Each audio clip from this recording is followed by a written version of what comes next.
आज राज्याचे सक्षम असे मुख्यमंत्री आदरणीय आमचं दैवत देवेंद्र फडणवीस साहेबांच्या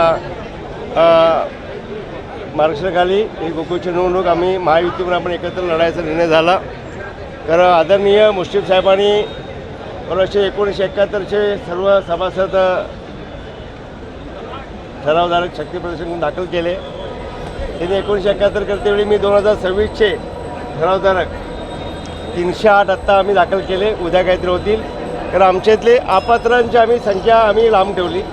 का अपात्रांना आम्ही पहिल्यापासून जे 1410 व 427 1310 व 427 ह्या डेअरी आम्ही अपात्रासाठी केल्यानंतर 1300 म्हणजे टोटल 1700 पैकी 1100 डेअऱ्या अपात्र झाल्यात. त्यात आमच्या पण काय डेअऱ्या होत्या.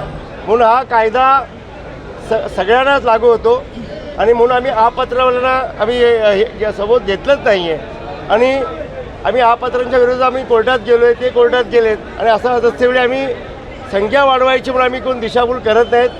आणि मला अतिशय त्याविषयी वाईट पण वाटते की त्याविषयी मुश्रीफ साहेबांनी ठराव दाखल करत असतेवेळी 2-2.5 लोकसंख्या घेऊन जाणं आणि तिथल्या अधिकाऱ्यांना परत ठराव देणं आणि लगेच करा म्हणजे दमदडी करणं शक्य नाही आहे. म्हणून आम्ही प्रामाणिक सांगितलं शांततेने आपण ह्या सगळे महायुतीवर आपण सगळं सोबत आहोत. जायचं, अधिकाऱ्यांना द्यायचं आणि वापस यायचं. त्यांच्या पद्धतीने ते सर्व छाननी करते आणि व्यवस्थित मार्गदर्शन करून ते आपल्याला जे पात्र आहेत ते आपल्या सक्षमपणे आपल्याला हे करते भूमिका. तर माहिती म्हणून आपण एकत्र लढणार आहात. मात्र हसन मुश्रीफांनी आपल्यातील जे गेल्या अनेक दिवसांपासूनची चर्चा हे कसं थांबणार आहे या संदर्भात कायम विरोध राहणार म्हटला मुश्रीफांसोबत.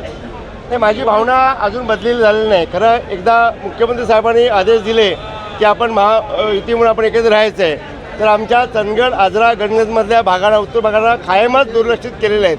जर आम्हाला योग्य न्याय देत असतील तर आम्ही नक्की 100% आम्ही मुख्यमंत्री साहेबांचा आदेश सर्वोच्च म्हणून आम्ही सोबत राहू. आपण खंत व्यक्त केली की आजपर्यंत आम्ही उपेक्षित राहिलो संचालक पदासाठी चंदगडला. त्यावेळी उपेक्षा पूर्ण होईल का, काय वाटतंय? नाही, व्हायलाच पाहिजेत. आणि त्याशिवाय आम्ही काय सोडणार नाही. 100% घेणार. चेअरमन पद पण घेणार आणि संचालक पद पण घेणार. 100% चंदगड, आजरा, गडहिंग्लज 100% घेणार. यात काही कुठली शंका नाही. काय चर्चा झालेली आहे, काय महायुतीच्या नेत्यांच्या चर्चा आमच्या सभासद ठरावावरती होते. आत्ता आमचे 308 झालेले आहेत आणि अजून एक या 2-3 दिवसामध्ये आपण 400पर्यंत तरी पोहोचू किंवा 450पर्यंत तरी पोहोचू. दादा, आमच्या 4 सीट तर आम्हाला पाहिजेत. 4 सीटची मागणी आहे आणि 1 वर्ष आम्हाला चेअरमनपद 100% आम्हाला हक्काचं आहे, आमच्या तर पाहिजे. कारण का जिल्ह्यामधलं गोकुळ दुधामध्ये संघामध्ये सगळ्यात सर्वश्रेष्ठ दूध आमच्या चंदगड, आजरा आणि गडहिंग्लज भागामध्ये येते आणि तो आमचा अधिकार आहे. आणि तो अधिकार आत्ता आम्ही कोणाला गमवू शकत नाही. त्यासाठी वाटेल ते आम्ही सर्व शेतकरी बांधव, आम्ही सर्व राजकीय पक्ष एकत्र यावं अशी विनंती केली. करतील असला पुढे आमच्या हे नाही. कारण आम्ही कमीत कमी आमच्या पक्षाचे, आमच्या गटाचे आम्हाला मानणार आहेत. शेतकऱ्यांच्या कष्टाने घामातून जे दूध डेअरीधारक आपल्याला दूध देतात आणि ते उत्पन्न सगळ्यात जास्त गोकुळ संघाला होते, तर आम्हाला त्याचंच श्रेय आम्हाला नक्कीच ह्याला मिळालंच पाहिजे.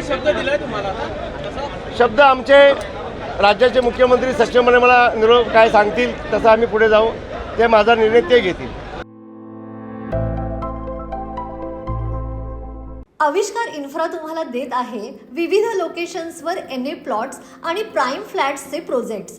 नंदिनी जाधव नगर, शांत निवांत कोल्हापुरात घर म्हणजेच नंदिनी जाधव नगर. मल्हार रामगिरी, तुमच्या स्वप्नातील बंगल्याची पहिली पायरी. मल्हार रामगिरी, हातकणंगले. पॅनोरमा हिल्स, आंबा. सह्याद्रीच्या कुशीत निसर्गाच्या सानिध्यात तुमचं स्वतःचं फार्म हाऊस. पद्मविरा सिटी, जयसिंगपूर, एक आधुनिक लाईफस्टाईल देणारा 1 and 2 BHK होम्सचा प्रोजेक्ट.